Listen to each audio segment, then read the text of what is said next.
thanks everyone again for joining us for the first presentation in our online learning series. We're so thrilled to be welcoming Robbie Blaha today, all the way from Texas, to talk to us about the important topic of sexuality and privacy for students with deafblindness. Many of you will remember Robbie from our conference a few years ago when she came to Richmond and dazzled us all for 2 days. Robbie is from the Texas School for the Blind and Visually Impaired and has many years of experience in the field of deafblindness as a teacher, consultant, and presenter. She has presented all over the world and has written many articles and books, including the book Introduction to Sexuality Education for Individuals who are Deafblind and Significantly Developmentally Delayed. You should have received a link to a PDF copy of that book along with your Zoom link today. So again, welcome, Robbie. We're so glad you're here joining us today, and we're looking forward to learning more about how we can improve our practices and best support our students. Well, thank you, Megan. Welcome to my home in Austin, Texas. I wish y'all could all be here. It's sunny and 55 degrees, and we could all go sit on the deck and talk, because there's nothing I like more than talking to the group, the Canadian group that has been so much help to our project and to our country in terms of helping us understand intervention and understanding the role of the intervener and the importance of the intervener. So I'm very grateful to get to talk to y'all today. I always feel like I'm with my cousins, for sure. When I first started thinking about sexuality education for the students I was working with, it wasn't the first 2 years I taught.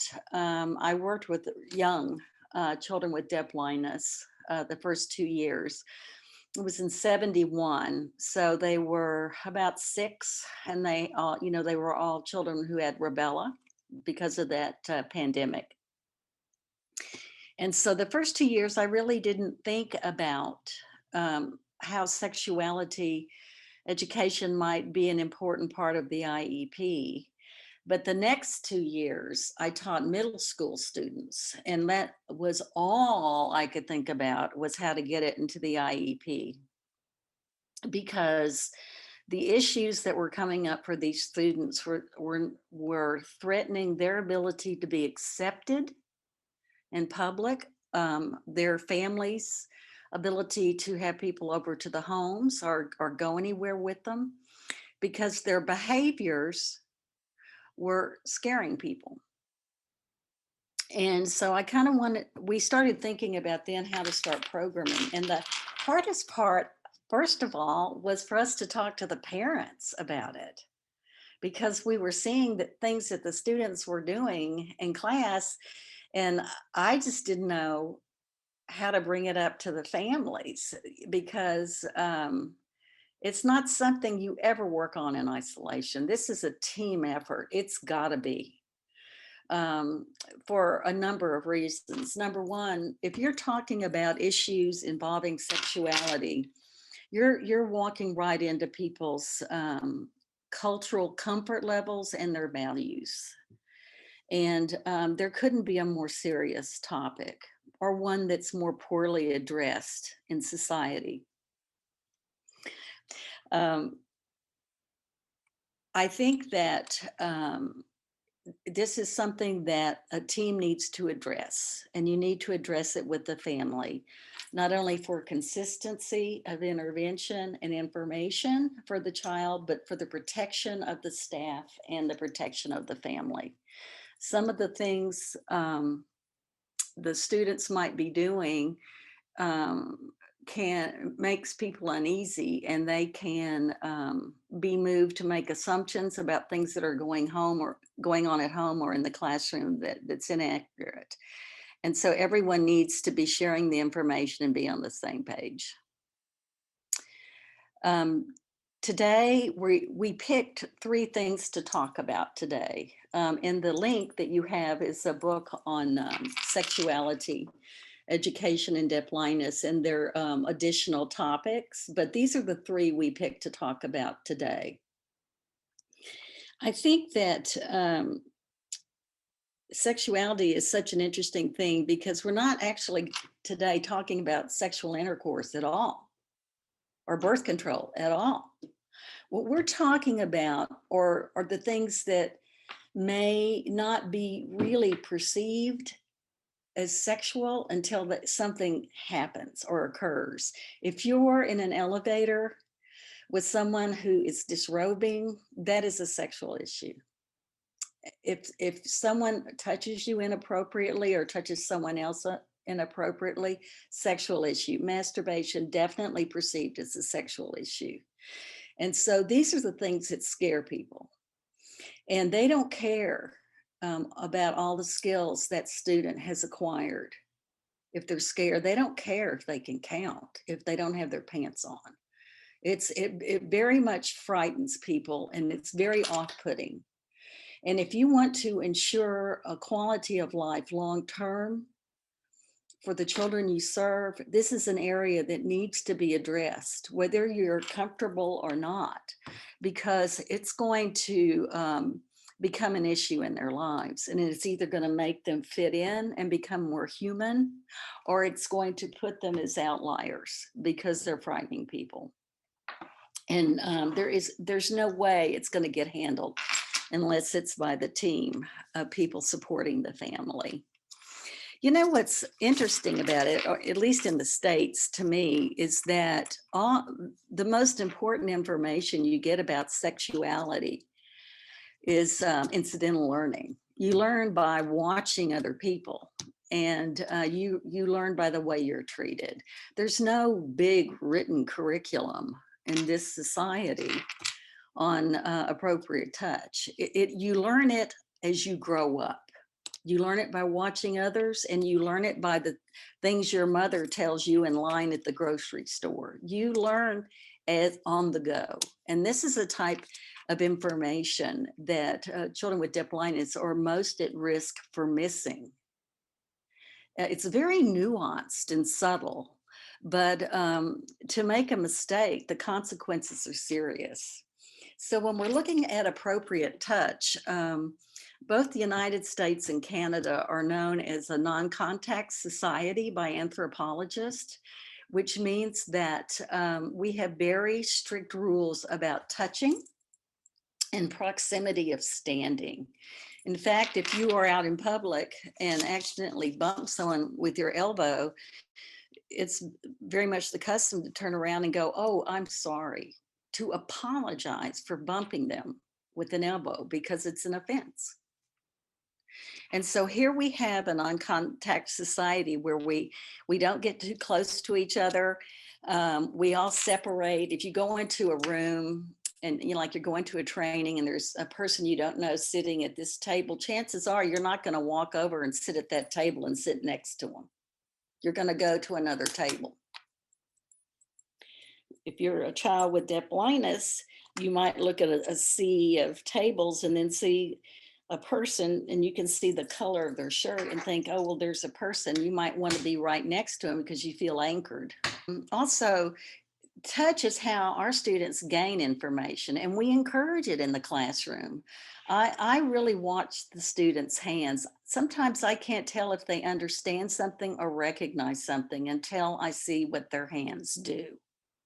If their hand reaches for a cup they're used to holding and there's a little pattern on the top that they like to touch, I watch for their thumb going up and checking for the pattern to see if it's that cup, because they use their touch to gather reliable information. And then we go out and put them in a non-contact society. So gathering information for them involves closeness and touching. And the most important things we can do is be ambassadors for them and just acknowledge the fact that we've got a conflict, a cultural conflict occurring right now. A child who needs to be close and touching is placed in a place where you don't get close and you keep your hands to yourself. And someone's going to have to help that child bridge that gap and find a spot in that setting safely. So here's some things that to think about trying with guiding children to learn about appropriate touch. Remember that the way we touch them is how they're going to touch others. So if you come up to a child and you hear a hearing aid squealing in the class and you know it's somebody, but you can't tell who, you wouldn't walk straight up to children and turn their head to see whose hearing aid was not behind their ear and squealing. If you do that, then you're saying it's perfectly okay for you to walk up and grab somebody's head and turn it and feel their ear. I mean, you're a walking curriculum, whether you intend to be or not.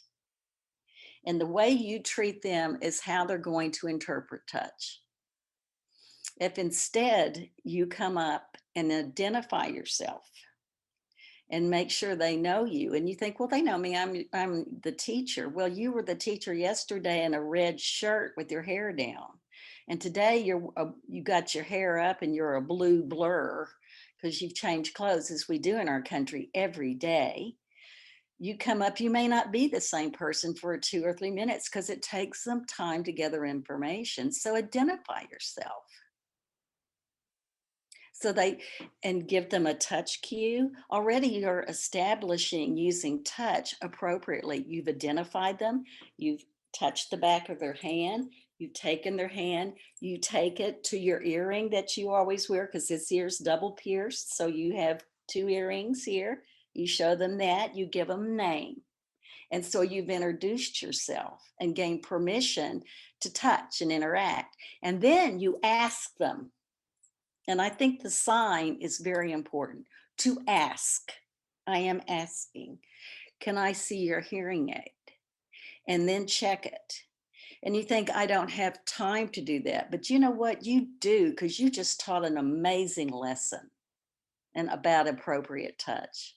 And you're going to thank your lucky stars when you get into public with your class and you see, we had one student who loved red aprons that the people in produce wore, because when he went to his grocery store, the produce guy was so sweet to him, and he sees that red apron and he's going for the red apron.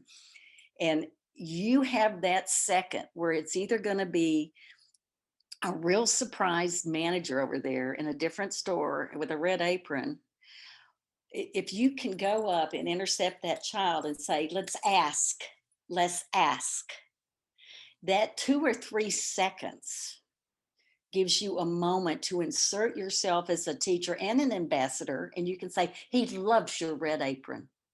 It gives you that moment to slow things down so you can incorporate an appropriate touch. And if you are teaching them this way and treating them this way in the classroom, they will learn that ask probably means yes. If we intervene by going, no, no, stop, everybody's upset. The guy, especially in the red apron, he's like, what's going on? And then the student, you're already in a adversarial relationship with the student, because you're not working with them, you're controlling them. And some students that may work with, some students, I mean, I'm not going to say it works with the cooperative student, because I don't think that's working, a good way to work it. They may stop, is what I mean. Other students may say, oh, I've got 5 seconds here before she comes. I better move fast and get a good grip on that red apron. And what you teach is you develop a groper. And if you thought you had a problem before, now you really got one, because it's one thing to touch someone, it's another thing to grope. And then if they get upset, peeling them off that person, it can escalate. You can actually train people to be gropers. And I think this is going to be a lifelong issue, that when they get out in public, because of the need for touch and proximity, they're going to break some of our non-contact rules. And we as ambassadors have to negotiate, be there to negotiate between two cultures and work out a little agreement. There was, in fact, we use this example in the book. There was a woman that had the most beautiful beaded hair clasp on her hair. It was sparkly. It was really gorgeous. Now, I kind of wanted to get my mitts on it. It actually looked a little Indonesian. I really wanted to check it out, but I wouldn't grab it. I would kind of, you do this little thing like, I'm sorry to bother you, but that's so beautiful. You do this whole ritual to get permission, even to acknowledge you're looking at it. I mean, we're so non-contact. If we're looking at something, it's like there's contact between our eyes and that object. And if they catch us, we look away. I mean, this barrier stuff is serious. And so if you have a student who very much likes hair stuff or, bling, really work with that student. Encourage that student to come see your hair piece. Ask, ask, and then show them, discuss it. It was a gift. I'm very excited because it's mine. You make it real clear that it's coming back to you. I'm excited that it's mine. Put it in the hair because mine and yours is really a key concept when they see something they love. And so then if they're honing in on someone in the store with the class, which happened, actually the woman was sitting in front of us on the bus and she sat down and I saw the class, I saw the hair, it was dark with this contrasting clasp, and I thought we're dead here. I mean, this kid was going for it. And so ask, ask, ask. It is beautiful. It is gorgeous. We were telling the student, and I said, I'm sorry, he just was admiring your class. She goes, oh, well, tell him my aunt gave it to me. I said, I will. And then she said, would he like to see it? And I said, I think he probably would. And I'm thinking, I hope we can get it back. And, she gave it and he checked it. We thanked her because it's hers. Yes. It is so pretty and we give it back. And that kind of lesson will go a long way. Because for the children who are gathering information like we want them to, it's easy to make a faux pas in public. And so intervening by staying calm and say, my job is to give them information. My job is not to stop them like they're felons, on a work release. My job is to get them information and connect them. And by staying calm and giving them information, I have found that the general public, with the reassurance that someone's in charge here that can kind of negotiate this, that the general public is quite generous. And I think that it's a good lesson for both sides, actually. So inappropriate touch before it becomes groping. Teach ask as yes, stay calm. And also, I guess the most important thing is treat them like you want them to treat other people. Spend the time because if they are calm, they're going to gather more information and remember. Okay.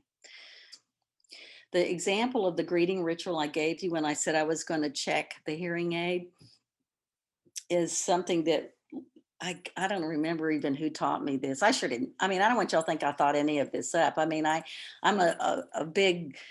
was a big, huge admirer of Van Dyke and people who provide intervention. So over time, you pick this stuff up, or also the kids will train you how to treat them. You'll know if you're messing up, man. They do not take prisoners. You got to just regroup and reset and say, I guess this is going to be a negotiation. And I think I don't remember who first told me about greeting rituals, what decade even, but I know they're incredibly powerful. And I know that by making sure that every time you interact with the student, they know who you are, even if it's later in the day, or if you see them often, tell them who you are, give them your sign name, show them a touch cue or touch object if you have one. But it sets the tone for the interaction that it's positive and you're in it together. and you're going to do things with them.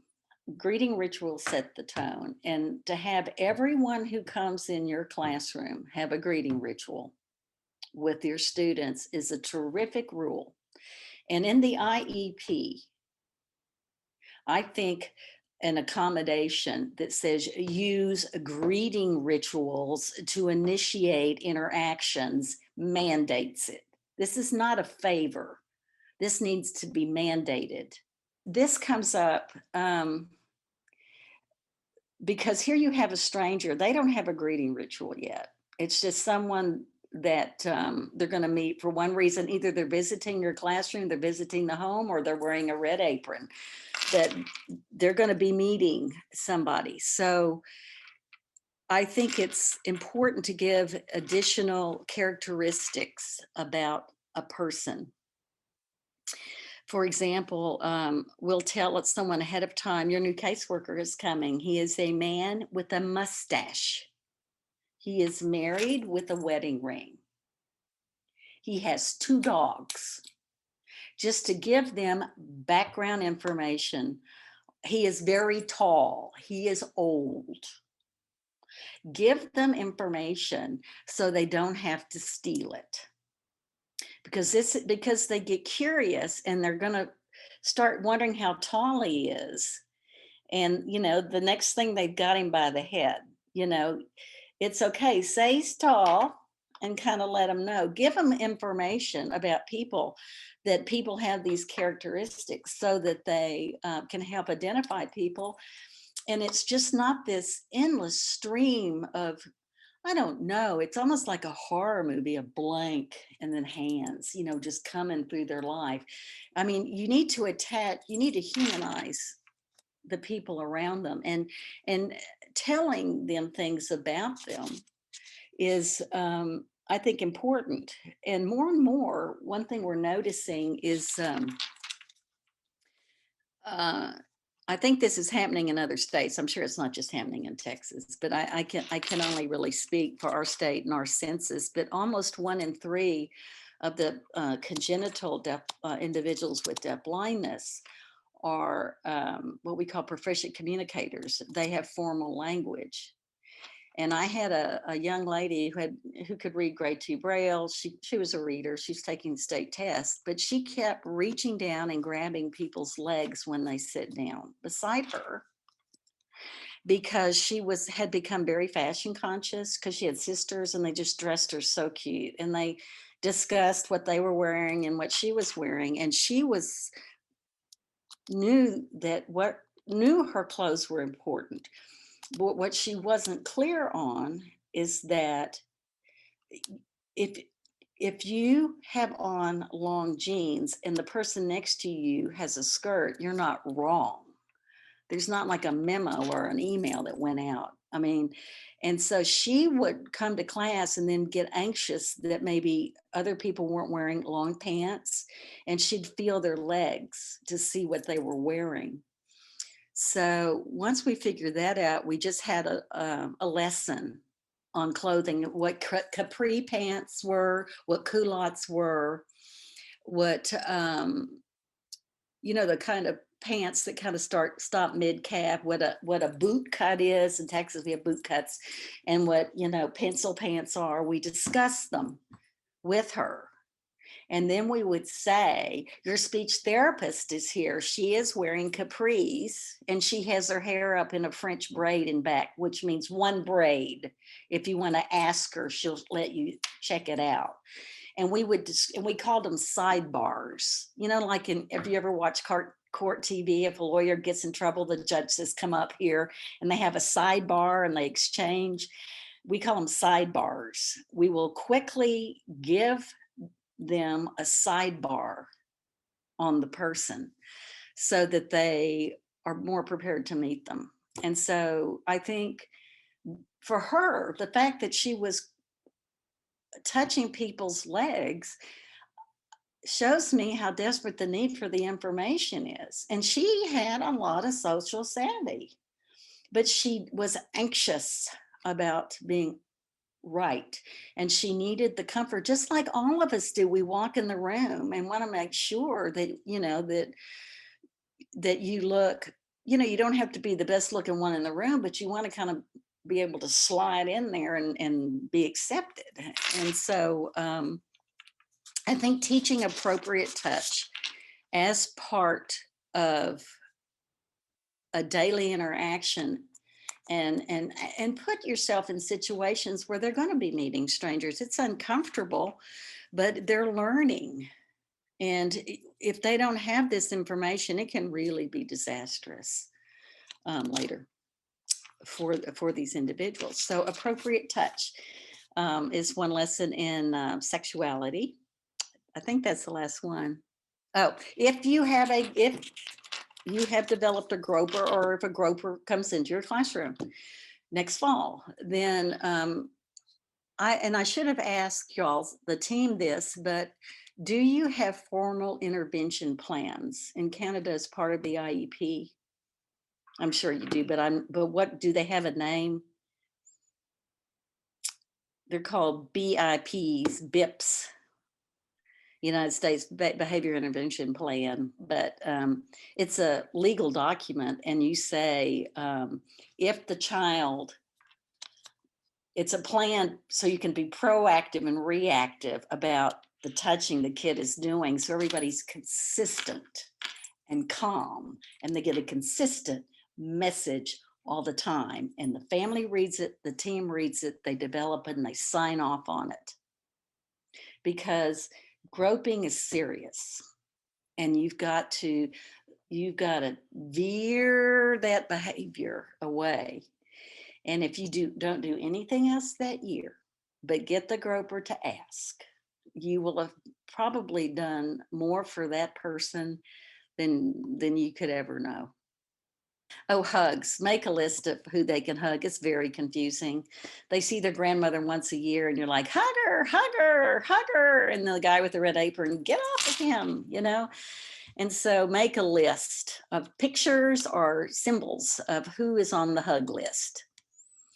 And then make other people honor the hug list. No matter how cute this kid is, the diagnostician is not on the hug list. She didn't make the cut. She's not on the hug list. And I think that because I have a 42-year-old who has a severe disability, and he is a hugger, and I have to do a countdown, and he's 42, and I do 3, 2, and he'll let him go because I see people's eyes getting big, and if he gets a grip on him before I can redirect, I have to do a countdown, and it gets old.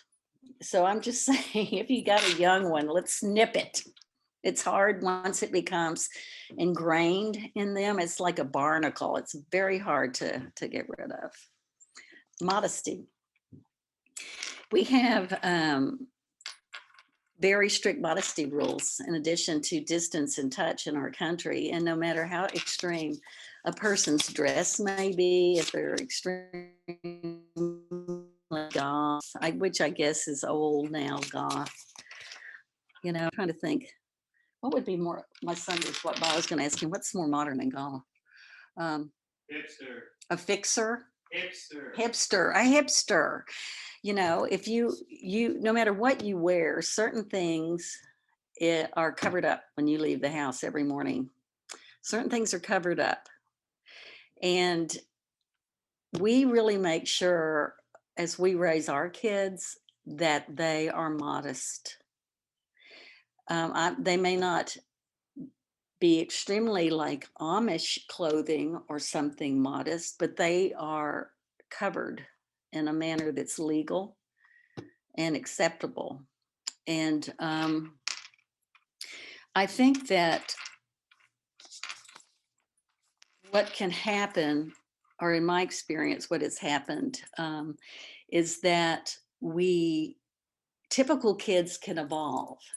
Like when you have a little one, and we used to bring our kids out of the bathroom after a bath, and finish drying them off in the living room when they were like 18 months because the bathroom was so humid and steamy, it was hard to dry them off. So we just take their jammies and stuff at the living room and dry them off, and if they like that, because it's cooler in the living room and they're getting all dried off and they're very comfortable, and don't like getting dressed in the steamy bathroom. If you do that until they're 4 or 5, it's going to be really difficult to change that habit. So think about the things that you were doing and add 10 years to the kid's age. Do you still want this to be happening, or for them to be streaking out of the bathroom? Is there a place you could go that is more private than the living room to get dried off and dressed, like the bedroom? Set habits for a lifetime. Because again, these kids learn concepts based on how they are treated. So build habits for a lifetime. And so this is why I really try to talk about sexuality education with families who have young children, especially about touch and modesty, because the way we allow little ones to play in the sprinkler in their underwear is not going to be okay later. And if they're not used to you changing them into the swimsuit, it's harder to teach that later once they have an impulse to get in the sprinkler or an impulse to get in water when they see it. They may not, if they haven't learned the process of change, we're going to change our clothes for water clothes. If they haven't learned that, it's really hard to teach later. And what you can wind up with is a stripper. And so set up routines. Like if you're going swimming or playing in the sprinkler, there's a swimming sprinkler routine that involves particular clothes, changing clothes in a particular place, maybe putting on sunscreen. And all of these help the child learn to wait, because when you're real excited about getting in that water, it's very hard to wait. And learning to do a few steps really help with self-regulation. As long as they know that each step means, yep, we're going to the sprinkler. Yep, we're going. We're getting our swimsuit on. We're putting our screen on. We're taking mom's hand because we do it together. Then once these steps end in the sprinkler, you have a child who's better able to wait and self-regulate, to be able to wait 3 or 4 minutes before they get in the sprinkler. Hold each other to high standards. Sometimes it's easier to just cut corners with modesty with these kids. Say, for example, they have a brace or something and you want to show the PT where it's rubbing the legs, pulling their pants down to show where it's rubbing in the classroom and pulling them back up. We wouldn't do this to people who weren't disabled. We would not do that.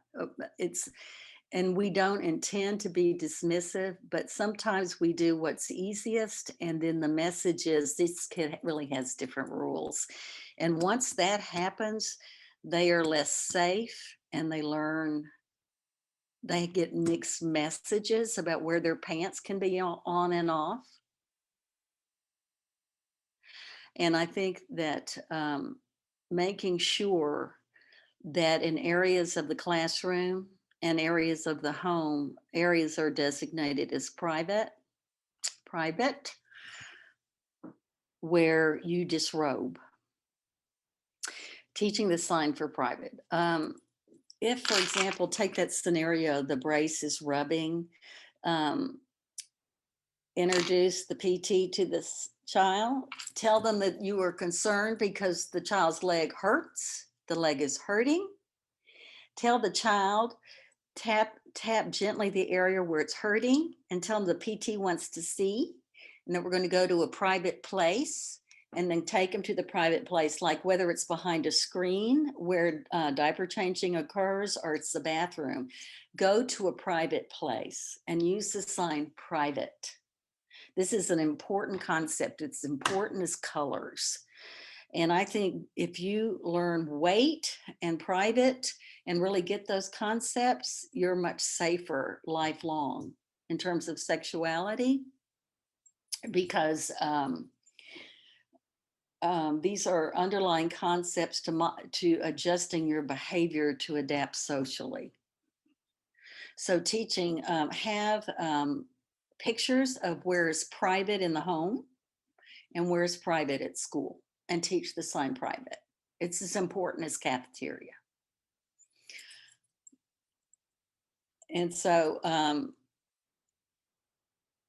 hold yourself to the standard of teaching. We take our clothes off in private. Okay. Triggers. It's the next one. We ran into a lot of this with the kids removing articles of clothing in school and in public. There were triggers sometimes that led to disrobing. Tags on the back of the shirts used to be one, but it's gotten so much better. I think the autism community has done such a wonderful job of advocating the tags be removed. You see more and more t-shirts now with just the print on the back, and you don't have to snip that tag off that's bothering that child. I think one child that we worked with liked her underwear to be really tight. I guess it was the pressure, the proprioceptive pressure. So what she would do is she would hoist her underwear, her panties up really high, like 2 inches above any belt line that she had. And so you could always see this underwear. I know that's not taking your clothes off, but it just kind of fits with modesty. It's not, showing everywhere everyone your underwear. But what she wanted was a tighter waistband, tighter elastic, and just a tighter underwear. And she quit doing that because anything that felt loose on her, she cinched it up. She just needed it to kind of know who she was, I guess, but it was a trigger.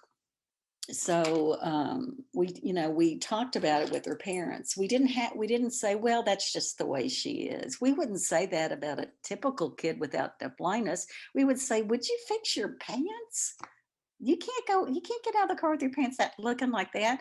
And so they need the same message that, and if they don't understand it, we can understand it for them.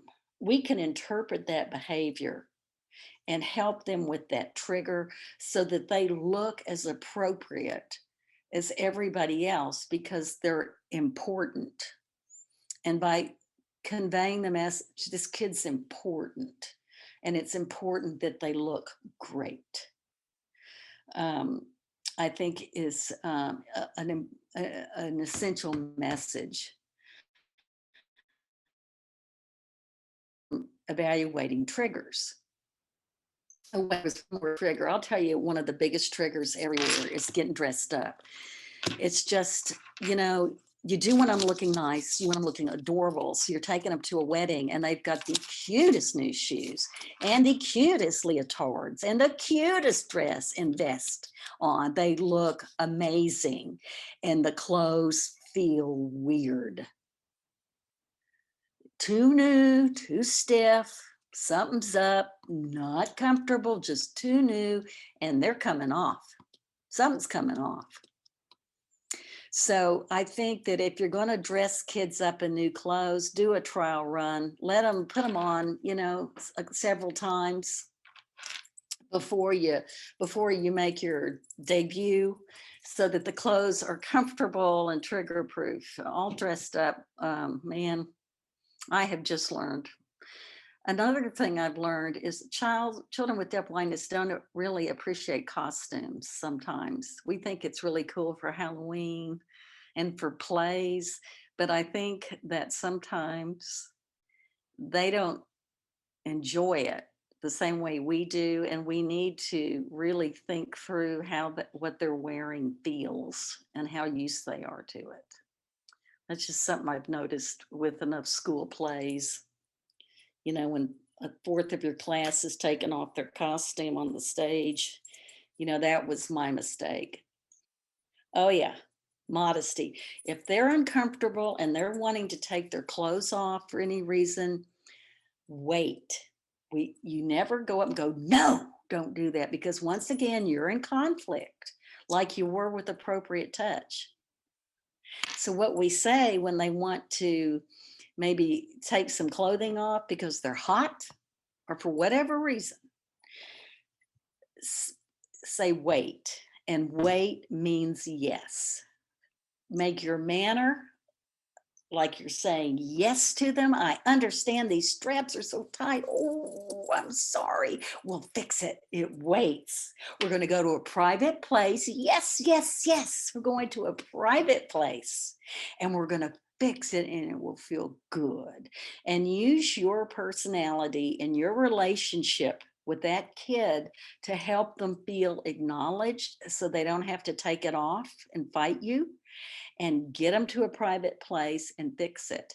And use those words, wait and private, to buy you time. As long as they know it's going to get taken care of, they do a better job of self-regulating. So just like the sign ask, with touching, the sign wait and private are important for modesty. They kind of have a touch and go relationship with clothing for a while, I've noticed.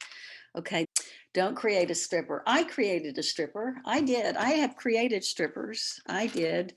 We were on, one of our students had this really cute country western blouse that her parents sent, had bought her, and they had pearl snaps. And so on a blouse, if you've ever worn a blouse with western clothes with snaps, it really does feel fun to pull them open. I don't know if it's I don't know. Try it sometime. It's kind of fun, but we know when and where to do that. So she was in the van. We were going on a field trip and she really looked cute in her new outfit. See, we didn't test that outfit. And so she pulled one snap and she kind of started enjoying it. So she popped open or, pulled all the snaps.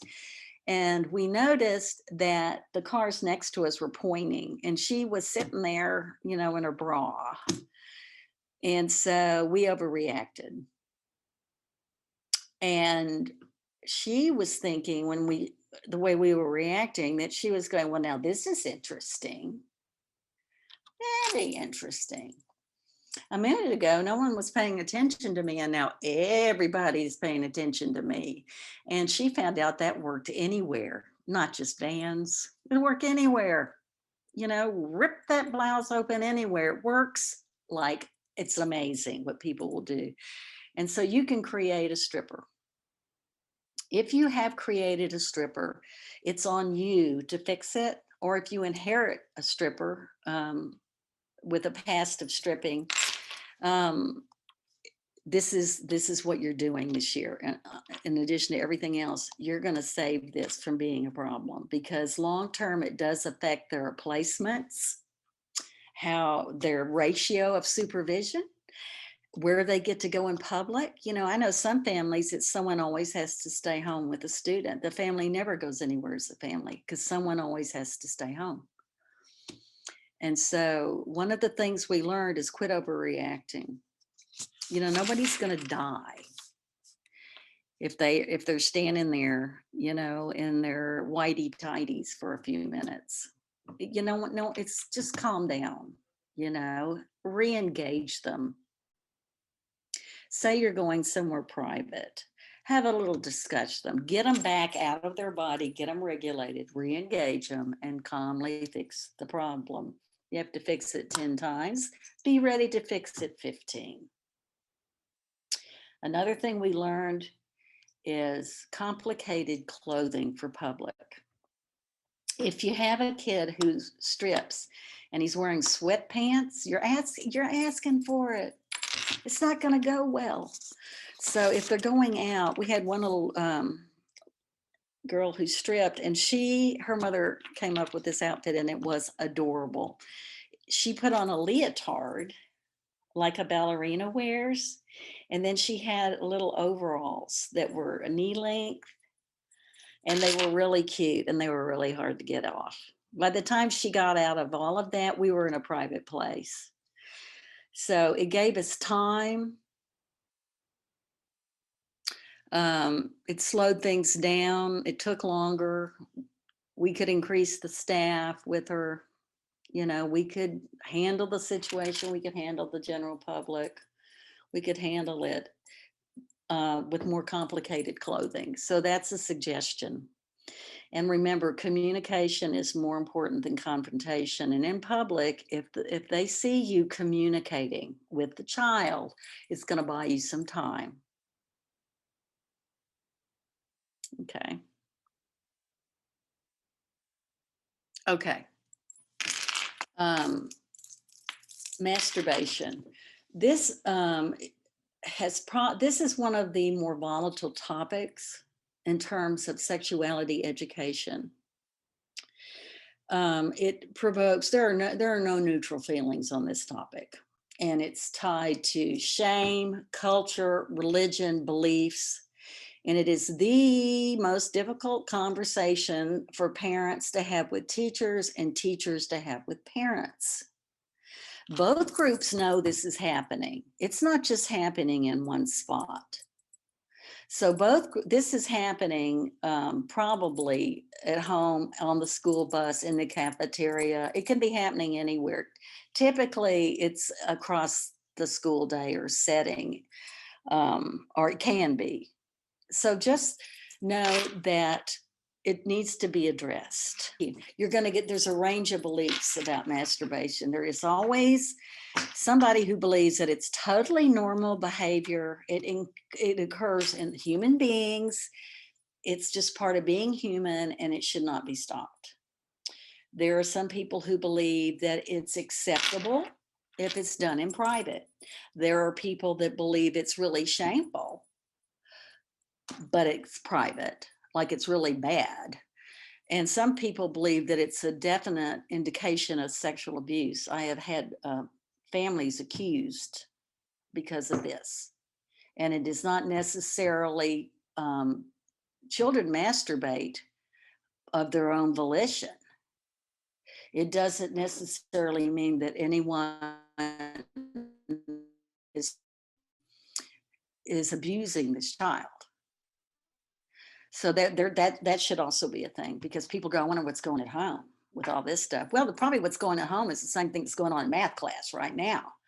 I mean, the child's masturbating, but this is where you slow down and start planning as a team. And so there are people who believe it's sinful, shameful, and it has to be stopped. I've had scripture, I believe it's in Romans, in the Bible, scripture quoted to me about spilling of seed being a sin. So you're going to get an array of immediate reactions, and everybody, that's how they think, and that's how they think.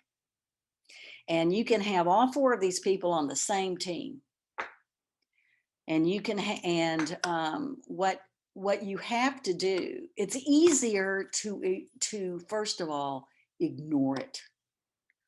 Like, some people will just kind of interrupt it. Some people will let it go on and ignore it. They'll ignore it. They'll let a child straddle a swing in on the playground and not reposition them to swing, but let them straddle. Because I have had people say, girls don't do that. She's too young. That's not what it is. And so there are people who believe it's developmental or gender, and so what you have are an array of different opinions about a behavior. And so, number one, it's easy to not want to address it. But you have to. And here's why.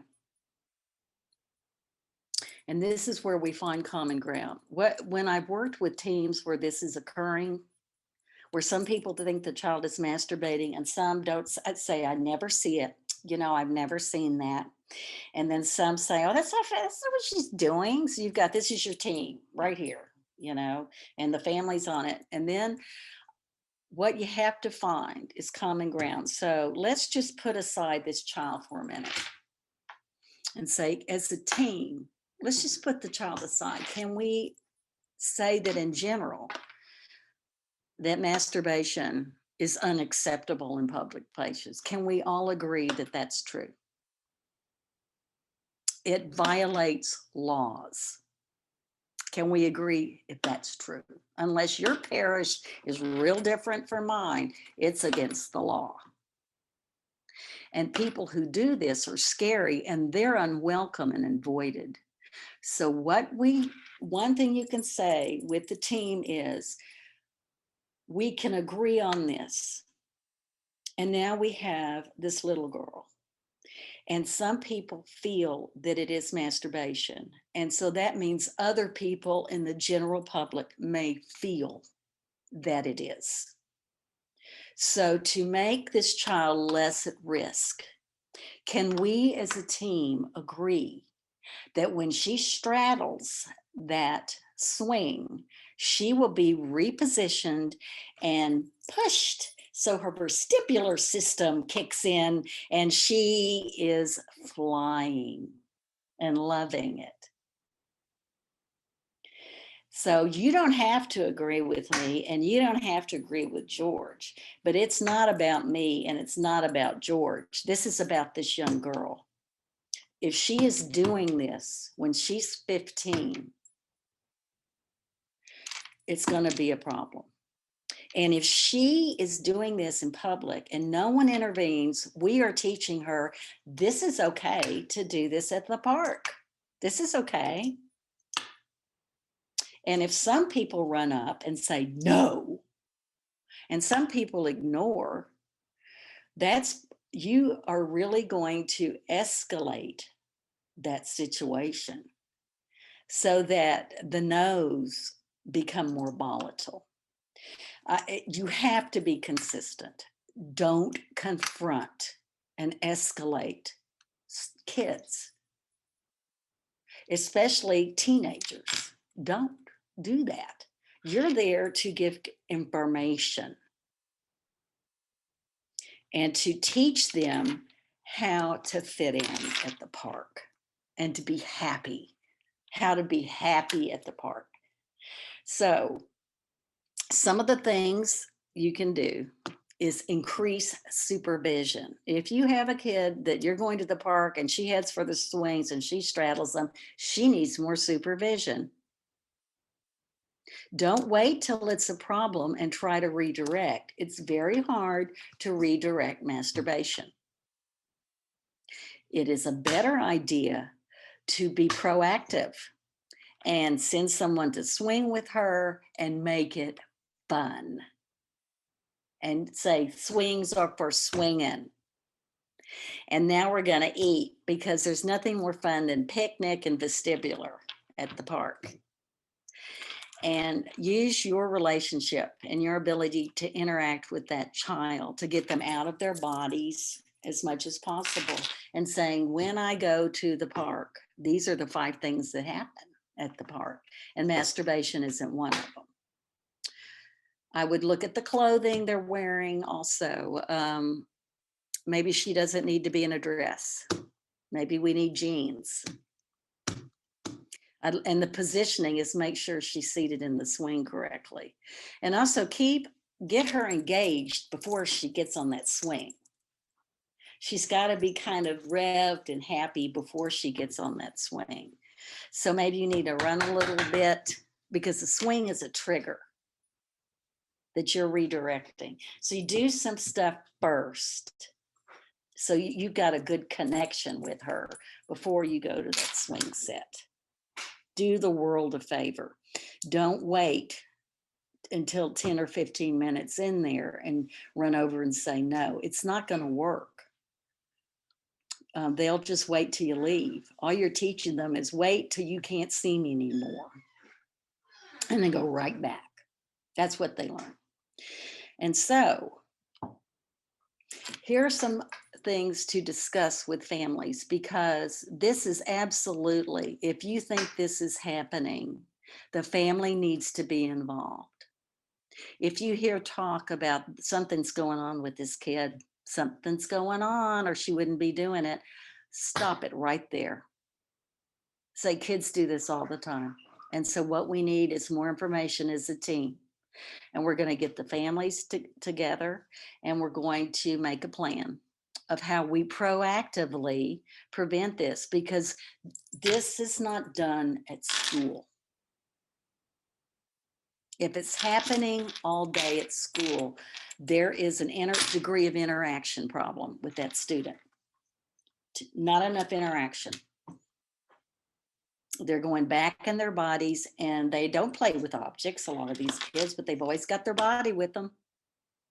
And so this is a situation where during the school day, looking at clothing, positioning, and increasing supervision is important.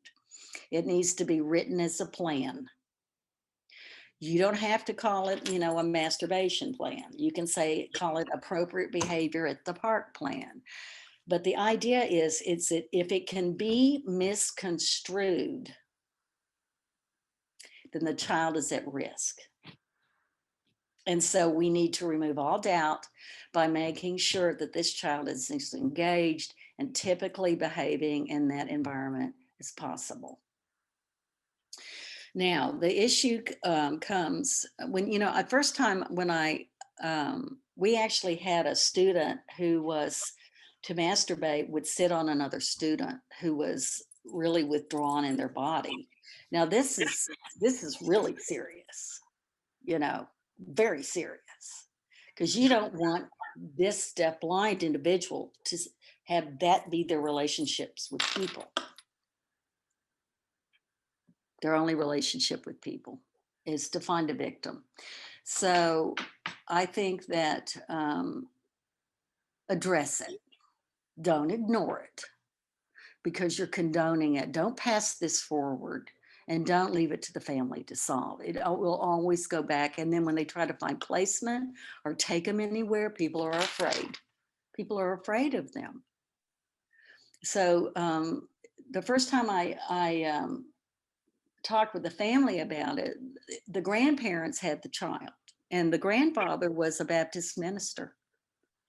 And I thought, okay, but one thing that I try to do with the families of the kids I had in my classes is I really wanted them to know me and communicate with me. So this is a conversation I ever had with them. I wouldn't put someone they've never met on the team calling them, because it will be very uncomfortable for the family. And even if you're well-intentioned, think about it. I mean, if every family has someone they're most comfortable with on the team. And I think it should be somebody who routinely talks to the family. Like, I think his seizure meds he's not waking up after his meds. Remember when he used to sleep 15 minutes? Now 30 minutes, he's still not up. Do you think the meds are too strong? Or do you think, should we give him earlier in the day? This kind of conversation. If you have conversations with families and you have a relationship of showing your interest and concern, and that you're problem solving and trying to figure out the best next move with the kid. And this will fit in with that relationship. And the parents have always shocked me. They're like, oh my God, it's driving us nuts. We can't put him in the back seat with the other kids, and they're just like, it's the parents will curl your hair sometimes. I mean, they're ready to talk about it. They didn't know that it was an issue, and they want their child safe. And so one of the discussions we have at school is that, how do you intervene? Now, some projects or some teams intervene by saying, wait home. That's an option. In addition to repositioning and re-engaging, if the kid has more language, say that's private. That waits till you're in the shower. But this is a conversation with the family. This is a conversation with the family. And figuring out if if this person is going to be allowed to do it, is it to masturbate? Are you going to say, this is for bedtime when you're in your room and it's time for bed? I have had one family that absolutely wanted a strategy to stop it. And I said, I don't know how to do that. And I don't know how to do that, because there's a point, we don't know what to tell them on that. Typically, the parents, make decisions about what works best for the privacy and stability of their home. And I have learned to trust parents big time. I really do. They're my probably favorite people on every team I'm with. Because for 10 years, I was an itinerant teacher. And so my students would change, I saw some of them from kinder through middle school. So the teachers changed, but the mom didn't, so we knew her and we could really work together on it. And to me, I felt great if we could come up with an intervention plan for this that was proactive and the child had a private place and wait. And there's actually, if you look at the tactile symbol systems, I believe there's a symbol for it on the School for the Blind website, but it might be called rest or private time, but you schedule it. It's not on the bus. On the bus, you're doing this. At the dinner table, you are eating, your mashed potatoes. When you go to bed, that's where the symbol is. You have to give them an information and then you redirect, you supervise. And the kids do learn this. They can learn across situations how to act. They know, I see kids who wear their shoes all day and they get into the house and those shoes are off. The first thing they do is throw one shoe this way and one shoe that way. But they don't do that at school. They know school shoes, school hearing aid. We're all the same way. We probably do the same thing. Just kick our shoes off when we get home.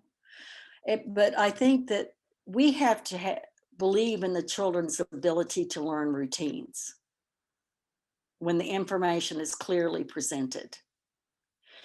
But I know that half of us can't ignore it, or a third of us ignore it, a third of us say no, and a third of us have an intervention. That's not fair to the kid. It needs to be part of the IEP. It needs to be signed off on. You need to have whoever there that your school feels like needs to be there. They may want the counselor there. Some people want the nurse there. This is a team decision, and the more people who are there discussing it, the safer everybody is. Mm-hmm. So I know that we had some questions on masturbation. I think we answered those. If the child does not know about sexuality or sex, how do you discuss masturbation?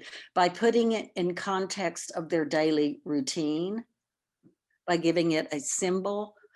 You have to use language like private, wait, later, things of that nature.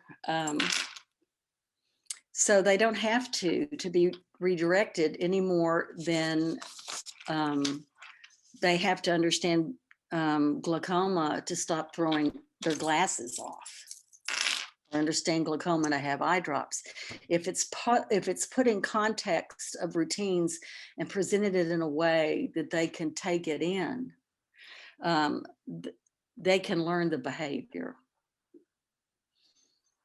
So at this point, Alana, if we have questions, I'm happy to. I just wish that we were in one room and we could talk about this, because I'm sure y'all have examples of ways y'all have intervened on stripping or groping or inappropriate touch or masturbation, that you've tried to give the child information and support Just like we give information and support to typical kids because we want them safe and accepted. And these kids deserve it, deserve to be safe and accepted. For sure. Hi, Robbie. It's Hi, Michelle. Michelle. We do have a few questions, and thank you. I think you've covered a lot of some of the questions that we had. One, if you could just review a little bit more. The question is, when the student masturbates at an inappropriate time during the school day, what strategies are there for us to redirect them and tell them to stop? Okay, first of all, before the child, aside from that, how do you engage the kid? I mean, how do you gain and hold that kid's attention? Number one, keep calm. Some of our students are in portables, which means they're on peer and beam. And so you can start stomping up in a rhythm, like approaching staff member coming up to you. And then introduce yourself and redirect them. The longer they masturbate, the harder it is to redirect them. So I would catch it early and I would keep redirecting. I would not walk away from that situation because you're teaching them to ignore interactions and intervention. You're teaching them to ignore it if you give up and walk away. Mm-hmm. You say, this is apparently what I'm going to be doing for the next heaven knows how long, is I'm going to be re-engaging and re-engaging and re-engaging. I'm going to see if I can have this student actually do an interaction with me. I'm going to see if I can have them stand up and move through space with me. You're going to have to re-engage and reposition them, whether that means getting them to sit up, stand up. You've got to reposition them. You've got to get them paying attention to you. That's being reactive, and you're calm. So then after that, it could take a while, but teaching deafblind isn't fast. I mean, it's on their time. It's deafblind time. And so you are there to be working within the flow of that time. So how long does it take you to re-engage? Don't stop re-engaging. Then I would keep them busy and stick with them and keep them busy, because if you park them back in that same beanbag alone, they're going to do it again. So they can't go back to the beanbag and they can't be alone. And then as soon as you get them on the bus, you need to start the process of talking to the parents and talking to your team. Like, I'm not going to be reactive for the rest of the year here. We need to be proactive. We need a plan. So what is he doing? Because typically they go to particular furniture, particular positioning. They might sit on their foot, for example, and that's both feet on the floor, kid. You need to, there's a pattern. What's the pattern? Start talking to the team. Say, I saw this, it might be mistaken for, or some people might think it's this or not, but I still think this behavior is not instructional, not on the IEP. And it could be misconstrued. And I don't want this student getting this ingrained and enforced in him and thinking that the classroom and being around other children and people, it's okay. So the team needs to rally on that and get proactive and build a plan for it. And I wouldn't drop it till they do. Go talk to your administrator. People understand this. They've seen it. I was surprised how open people were to intervening. And people are familiar with behavior planning. They do it for biting and stuff. They do it, for other things the kids are doing, yelling in class. They certainly should. They know the steps that you identify the behavior you work a plan to redirect and things of this nature. So also the book has a chapter on it. When I when I wrote this, I remember my mom saying, "See you in court," and I said, "You know what?" When we wrote, because look, the deal is, if we can't dodge this, you know, we're going to die and come back as lizards if we do this. We're being paid money to serve these families and children.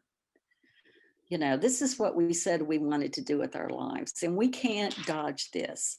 And if we're professional about it, open about it, and have a procedure, then everyone is safer. This is for everyone's safety. And so the book is, you have the link to it. It's free, downloadable. We've certainly worked through this with many students. So there are strategies in there and discussions on who should be involved and how, because it does take a team. Don't intervene by yourself and not discuss this. Don't put yourself at risk. You discuss this with the teacher, with the team, and say, I want a plan. I want to know what it is you want me to do when we see this.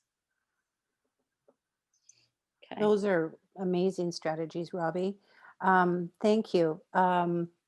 Just one additional point to that, and I greatly appreciate you bringing up, you have to talk with families, you have to talk with the parents, and the importance of working out with the parents, when is the appropriate time going to be, so we can tell the student that is at home, that is in the shower, or whatever the plan is for home, where the appropriate setting would be. I see we are at 1:26, so I am going to now invite Linda to join us for a thank you. Oh, And thank you.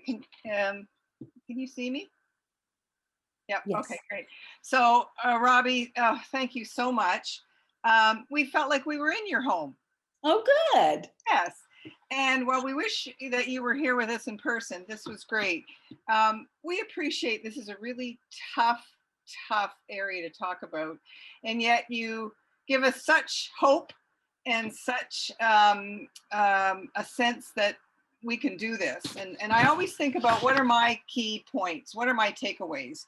And I really liked how you covered, look at the big picture. This isn't just happening once or here. How do you include the whole team, the family, like Michelle said, the whole environment, and start early? And that our students need a safe, positive, and accepting environment.